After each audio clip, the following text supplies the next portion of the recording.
Welcome back to another episode of STL Real Estate Roundtable. I'm your host, Jaden Barr, CEO and team leader of Keller Williams Realty Chesterfield. And today I'm welcomed by a very special guest, Mr. Kyle Hannegan.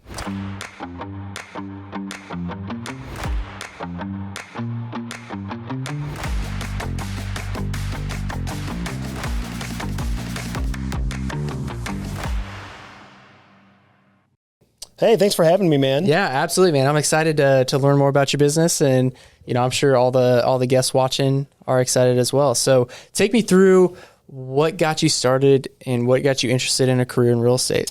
Yeah, so, man, it's kind of a long story, so I'm going to give you the shortest version that I possibly can. So right out of college, I was working with my family, so they did a plethora of things. So my dad was an investment broker by trade, owned some real estate property, commercial and residential, had a siding company and construction with my uncle, and then my grandpa, he was into banking. He was an attorney by trade and a developer and owned a lot of real estate. So real estate was always kind of in our blood. Now, I was very naive in regards to what actually being a residential real estate agent was going to entail and take. So one day, I'm probably 25. Well, I know I was 25 years old. I said, hey, Dad, I'm going to get my real estate license. I was working for my dad's company at the time, doing some marketing for the construction side of things, doing a little property management as well.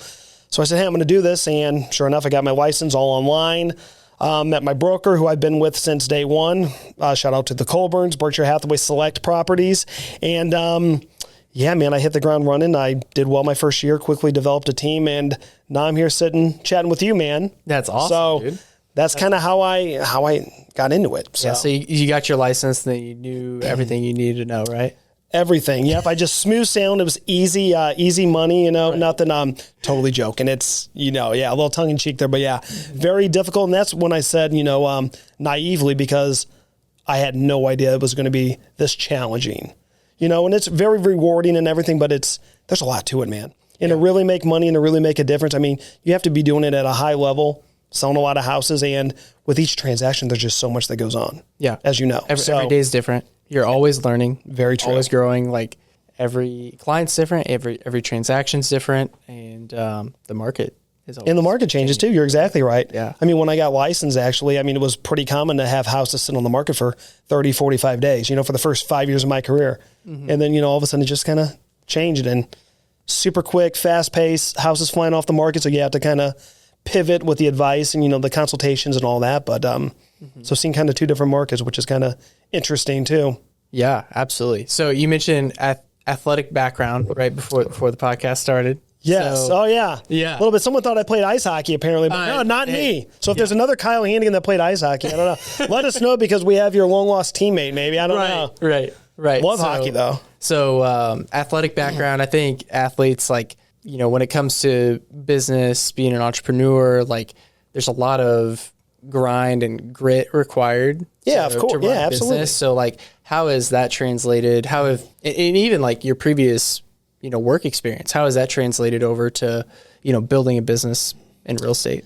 Yeah, that's a great question too. So, as far as the athletic side goes, I think obviously, we have brokers and, you have coaches when you're an athlete that kind of motivate you and, show you the ropes. But you have to be a self-starter, right? You're an athlete too, right? If I'm not mistaken, quarterback for Truman State. That's right. See, I know. I do my homework. But yeah, I would say, with real estate in particular, that athletic background, you had to be a self-starter. Obviously, I'm not the biggest guy, so I always felt like I had to work extra harder, have a little bit more grit. So I think I kind of have taken what I did in athletics prior to real estate, and I still kind of have that mantra, if you will, too. Yeah. Getting up early, just that chip on your shoulder, having to make up, maybe not being the most connected, whatever, even though we have a ton of connections, but I always kind of play that. I always kind of have a mindset where I have to, like if I'm working out, for example, if I don't make it to this stop sign by the time the song's over, something crazy happens. So I do that with real estate too. If we don't make a certain amount of calls or, with our goal setting. So it's kind of fun that way. Yeah. And everybody's a leader too, right? Even if you don't view yourself as a leader or someone that other people look up to, like everybody is a leader. And so with that comes a certain level of like responsibility, right? I'm married. I've got a 9-month-old at home. Like people are counting on me. Absolutely. To do my work, right? Do 100%. And, provide. So there's that element to it as Absolutely. well. Being in 100% commission only. Yeah, business. it's up to you. I mean, Right. you're exactly right. It's like I always say too, I mean, our biggest competition's ourselves too. We always want to do better than what we did last year, help more families, do a little bit more. So, I mean, exactly right. So take me through kind of the career path since you got licensed to where you are today. Like, what's been the process like of building a team, of growing a team, of hiring whenever you feel like, because you probably got to the point where you're like, man, I got so much business, I can't do this all myself. No, you're exactly right. So right when I got licensed, obviously I was a single agent. I was very fortunate to do quite a few deals my first year. I think I did about 27 or 28 deals my first year. My second year, I did close to 35, 40-ish, somewhere in there. And I mean, doing that much on your own, doing your own paperwork, that was a lot. Mm-hmm. So I quickly realized that I needed to hire someone. I needed to get some help. So my third year in the business, that's when I started my team. Mm-hmm. So the first member of the team was strictly admin. It was actually Dana. She was, in her office. She's still with me today. She's amazing. She kind of helped me with some of that administrative stuff, on the side. And then we quickly outgrew that because I needed some help with buyers, and she started to get busy too. So then we found Brittany, fortunately, and she's still with me today as well.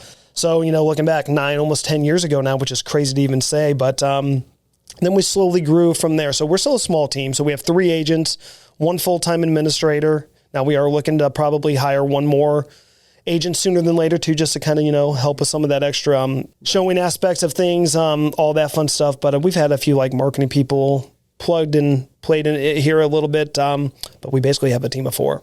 Small but mighty. Small but mighty. Right. Yeah, we do pretty well. We're very fortunate to have a great, referral system, great clientele. Mm-hmm. All the other agents that we work with in the St. Louis area always make our lives a lot easier, and great lenders, great support system. So that's awesome. Absolutely. Yeah. So it's interesting you said doing like mid to high 30s was kind of the breaking point of like, man, up to my eyeballs in business. I can't handle another deal right now because consulting with a lot of agents, I found like anywhere between 30 and 40 is kind of that breaking point. Correct. I would say 30 for sure. You start needing help. Yep. Mm-hmm. Yep. So what has that allowed you to do in hiring help? Like what's that? So, I mean, to be really transparent, man, the first 3 years I was stressed. Now, money was good. I was helping a lot of families. I enjoyed it, but I mean, it was very, very, very stressful. Nights, weekends, 24/7, 70, 80 hours a week. I mean, there was no off for me, and my girlfriend at the time, soon to be fiance, and then now wife, follow that, Sarah. It's just a lot of people know Sarah, but at the time we were dating. She's like, dude, you're crazy, man. Like, this is no way to live. I don't care how much money you make, it's just not worth it. I'm like, you're right, but I felt like I was already in there, so I didn't really know what to do. But obviously, I started, to figure out the team dynamics of it, which thank God. But now where I'm at, I mean, my work hours are way down. I get to focus on more of the things that I really enjoy doing. I don't show near as many properties. Although I do actually like working with buyers, I don't do it that often. Honestly, Megan and Dana are better at it than I am anyway. But the biggest reason is I mean, you can't be in Wentzville and Baldwin and South City and North County all in the same day. You can, I guess, but that makes for a very long day. And then while you're showing properties too, your brain starts thinking about all the things you need to do. I need to talk to my assistant. I need to check on these listings. Is the marketing on point? Do we need to do our podcast? Do we need to do what have you? I mean, I can focus on the things that actually, my team needs me to, and I have very awesome people. Stay in your lane. Stay in my lane. Exactly right. And my agents are fantastic, and I think all my clients would agree with that. Mm-hmm. Cool. So you talked about, it kind of relieved that element of stress, right? So what's the vision for your business going forward? Like in 2025, is there anything that you're specifically focused on or any challenges that you're overcoming now? Yeah. So, I mean, one of the big goals for 2025 is actually to do 50 million, just to put it out there. So, I mean, let's go as a small team. I mean, it's a big number for us, but I mean, that's kind of the shiny, like, hey, let's hit this. Let's help like 125 families or investors or, people buy and sell homes. So that's a relatively lofty goal, I think, for us. And as far as challenges go, I mean, I think there's always challenges you're going through, doing what we do for a living in the real estate world. I mean, crossing T's, dotting I's, implementing new systems, making sure your current systems are a little bit more on point. So we're always trying to do that. And then the biggest thing probably is my assistant, Brittany. Her husband was in the military. He's officially done. They live in Kansas City. They've been out there for about 3 years now. She's moving back. So that's going to be huge to get her back actually in office. We're excited for that. And see what we can do when she officially comes back, probably in April, May. Awesome. So, yeah. One thing that I want to touch on, so you mentioned your wife, Sarah. Yes. So I think having a support system in this industry is like huge, right? 100%. And so, having somebody that understands what you're going through, understands like the challenges of the day to day of working in this industry is huge. So talk a little bit about, having that support system. And yeah, I mean, it's absolutely huge. My wife, she does work. She runs the nuclear medicine department at Progress West. So she's totally different lane than what I do. So it's funny you say that. Yeah, she's always been super supportive. Now, does she fully understand it? It took her a while. She does something completely different, biology, chemistry background, all that, much smarter than I am. But it took her a while to understand, hey, we have an extra X amount, let's invest in this real estate property. Or, hey, I have to go meet a client. Or let me back up. It looks like I'll have all this free time. However, when you have free time, you're not doing anything. You're obviously not making money. You kind of keep, eat what you kill, hunting terminology, I guess there. But no one's giving you a paycheck at the end of the day unless you're actually working. So the benefit of having all the free time is you can do things when you kind of want. However, sometimes clients need to see something and they need to see it relatively quick, or their wives don't allow for a certain time frame for an appointment. So we have to be, adaptive and, be able to, and understanding, to our clients' time frames too. So she's been great with that. She understands that a lot more now. But it takes a while to get used to, when, especially when you're by yourself doing this kind of solo. 100%.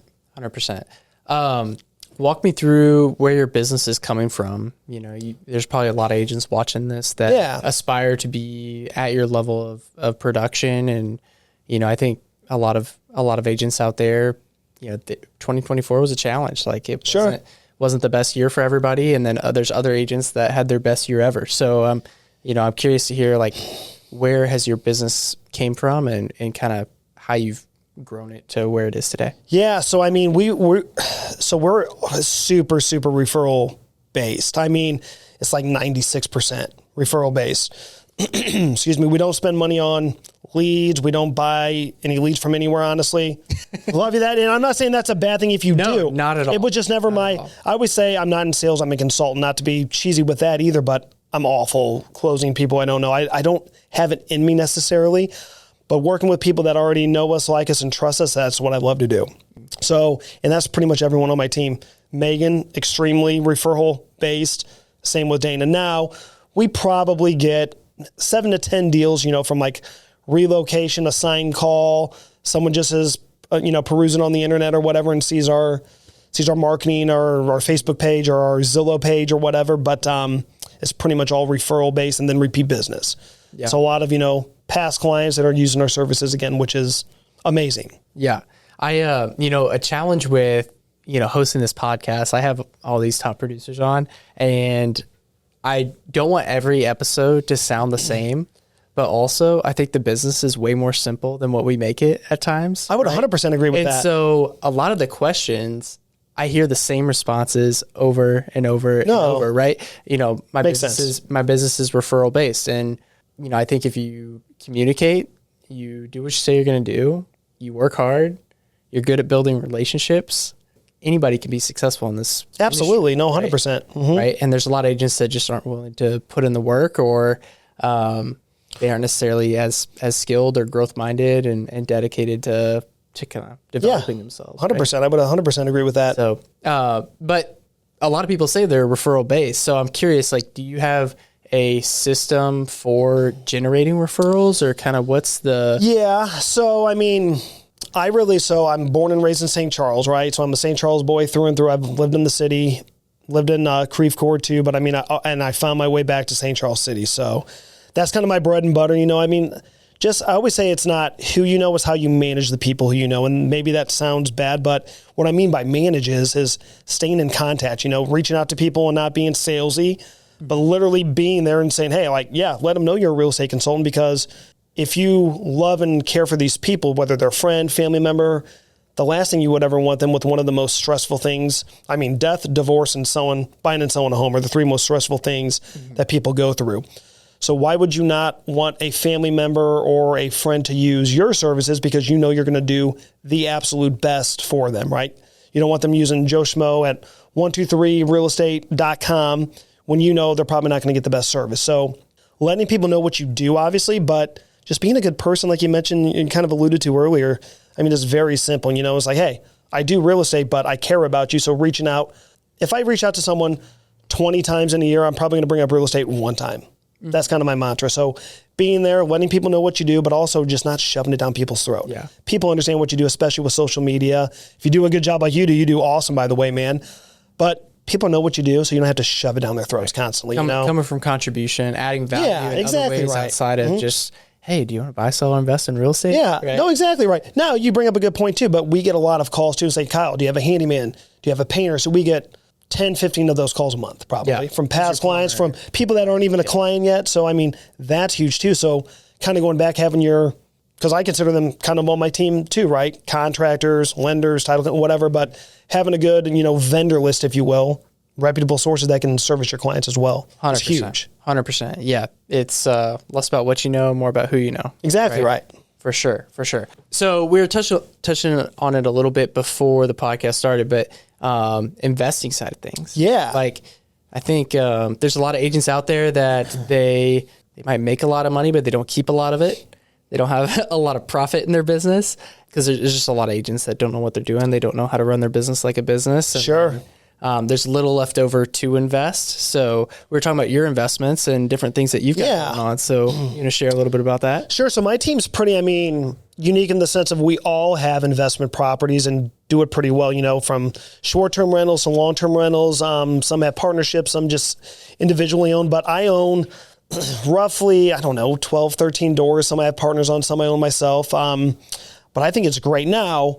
I think that's the super sexy, everyone wants to get into like flipping and real estate investing for the last, 10 years since, a lot of these real estate shows that came out. And a lot of them are great. Now I feel like some of them are kind of getting a little bit more dramatized. That's just me though. They're great entertainment.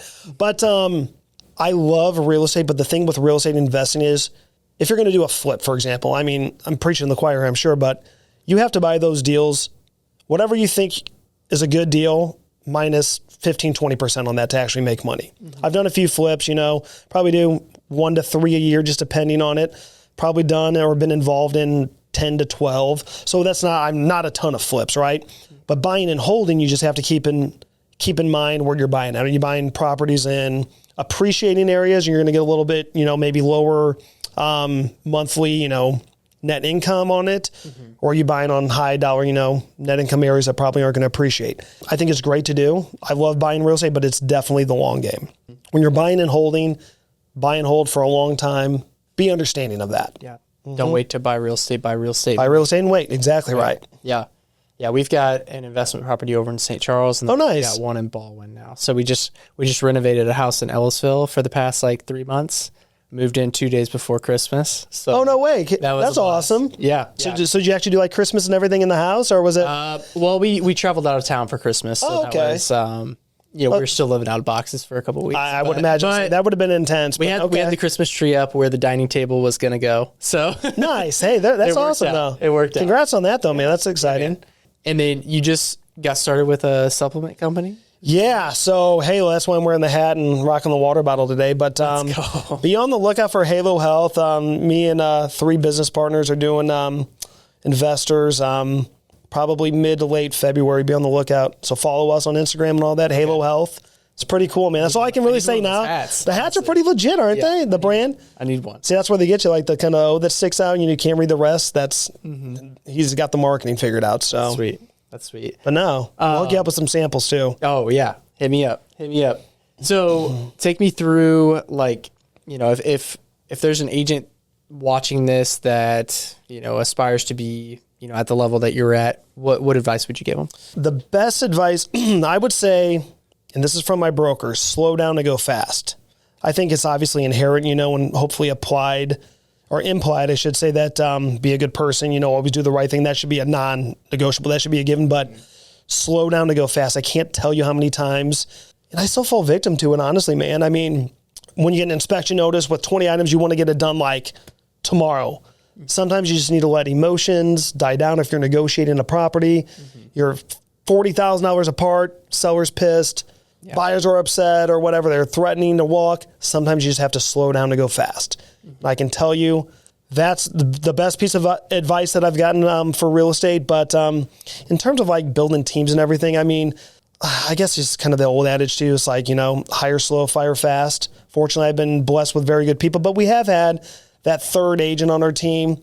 I don't want to say it's a revolving door because it hasn't been that many, but we've plugged and played maybe 4 different people in over the last 5 or 6 years, and all, great people. No, there was no animosity necessarily. Just wasn't the right fit. Yeah. So, but I think you have to truly want a team as well, because helping people buy and sell houses, excuse me, helping people buy and sell houses is completely different than managing people too. So you have to be ready for that. Yeah. Deal with the good, the bad, and the indifferent. Yeah. How has that been, kind of transitioning from, okay, I'm wearing all the hats and now I'm leading, right? Yeah. How has that stretched you and grown you as far as a leader goes?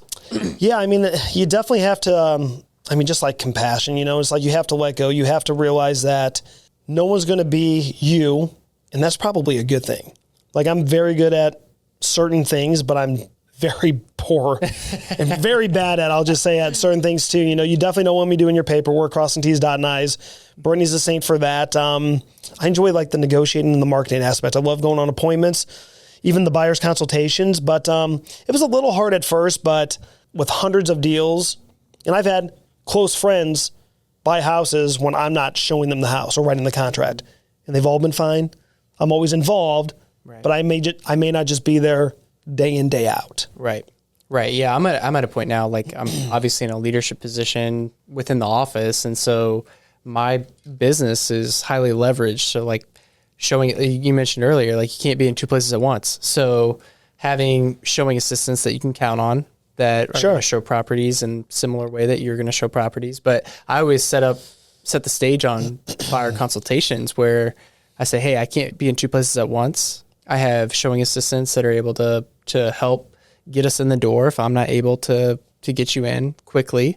And you're not hiring me to open a door. Any agent can do that. You're hiring me for offer strategy and offer negotiations. 100%. So, and beautifully said. Zero pushback on that whatsoever. So that's awesome. Yeah. And obviously teams have been dominating the real estate industry for a while now, but when I first got into real estate, that was right when teams kind of took over, if you will. So a lot of people, were like, hey, as a single agent, here's some leverage that you can use when you're going up against teams. You can tell your client, you're going to get me for everything, for all the negotiations, for opening every door, for doing all the paperwork. You're never going to need to talk to anyone else. I'm like, once I heard that, I go, okay, but that's every reason to actually hire a team, honestly, because you don't want you or I to be doing your paperwork constantly or scheduling showings. Like, you want us for those big %. Yeah, that's not what we're good at. You want us for those big 3, 4, 5 areas of the of the closing aspect or of the timeline to where it really matters. Exactly.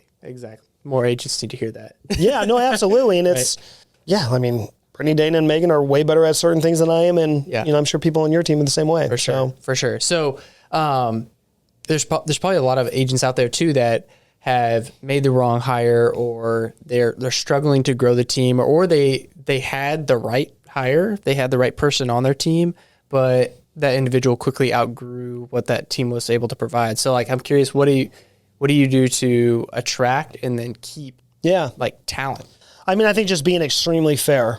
I like to think, now I'm not going to get into the details of that, but how we're structured as far as payment goes and splits within my team. I believe it's very fair. From what I get, what they get, I'm very fair with business they bring in. We treat that a little bit differently than if I hand over a buyer that someone on my team works, obviously, right? My assistant, Brittany, who's our TC, she does everything.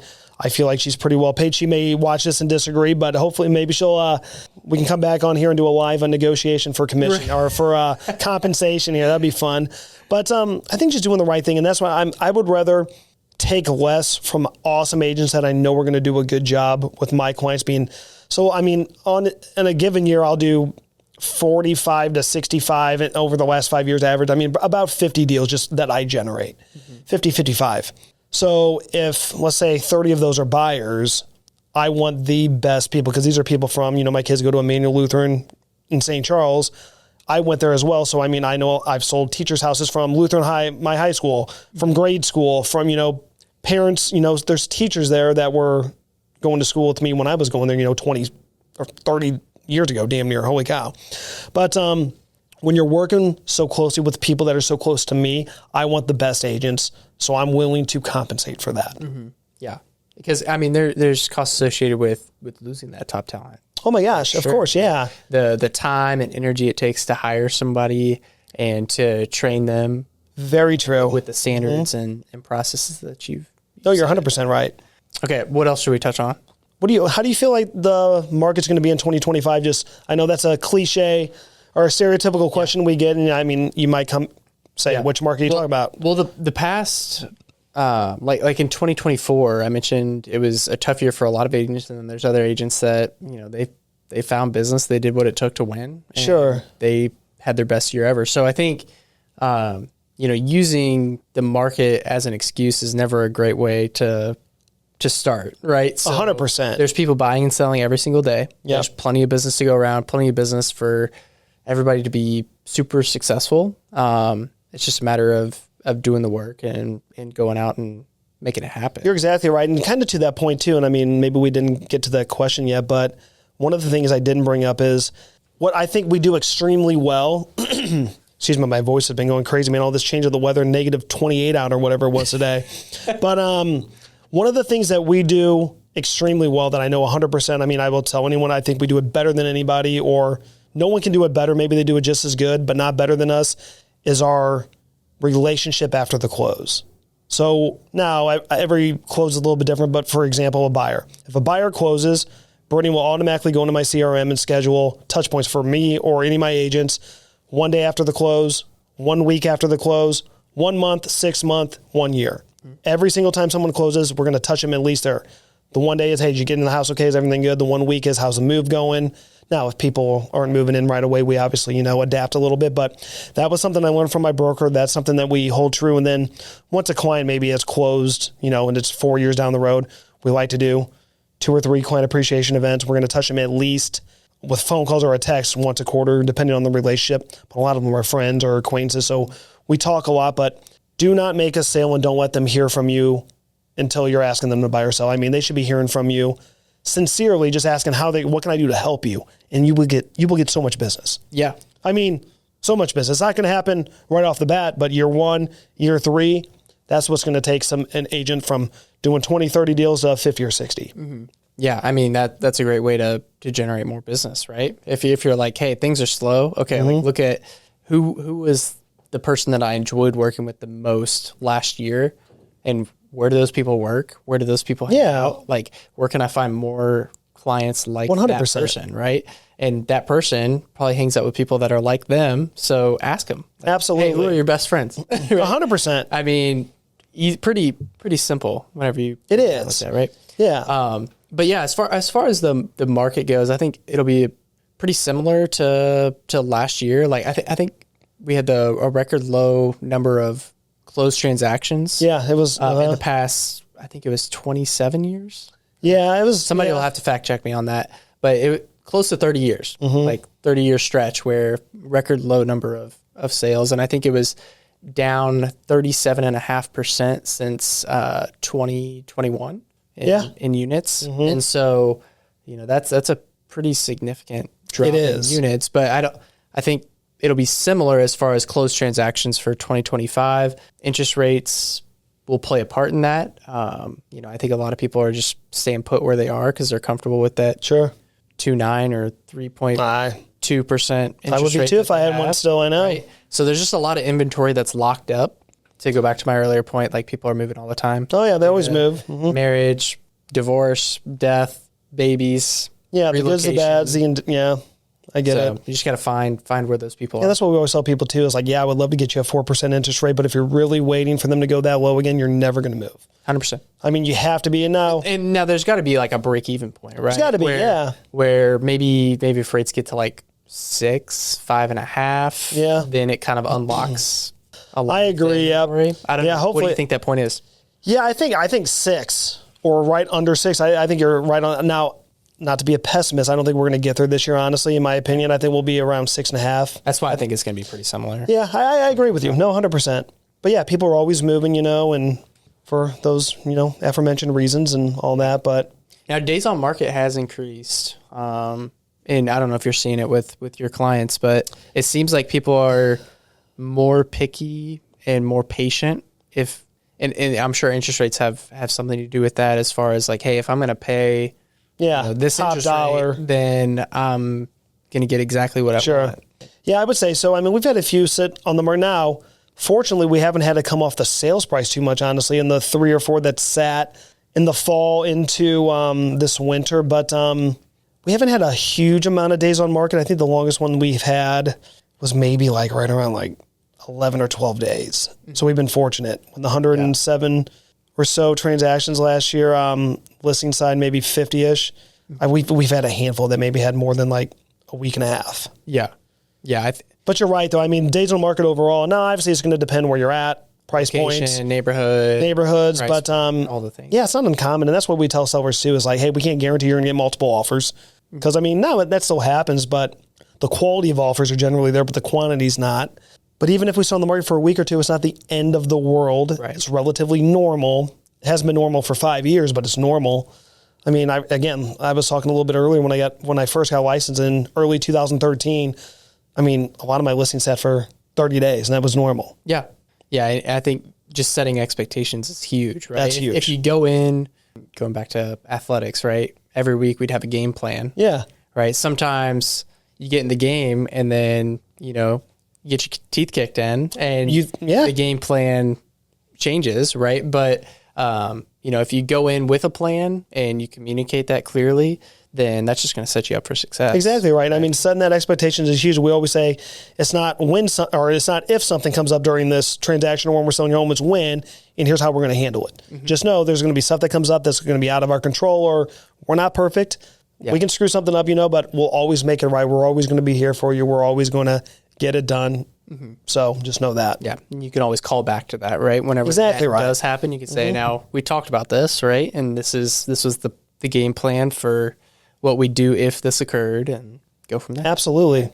Cool, man. Well, I end every podcast with the same question. So what has been the most impactful book or podcast? Oh, man, I knew you did this. Sorry to interrupt you. Damn it. Either personally or, professionally. It can be, I've had people even mention fiction books because it allows them to just take their mind off. I mean, that's cool. So I knew you were going to ask this too, because I did my research on it. I'm a fan of the show, man. So I've got some ones back here if you want to. Oh, those are great, man. From there.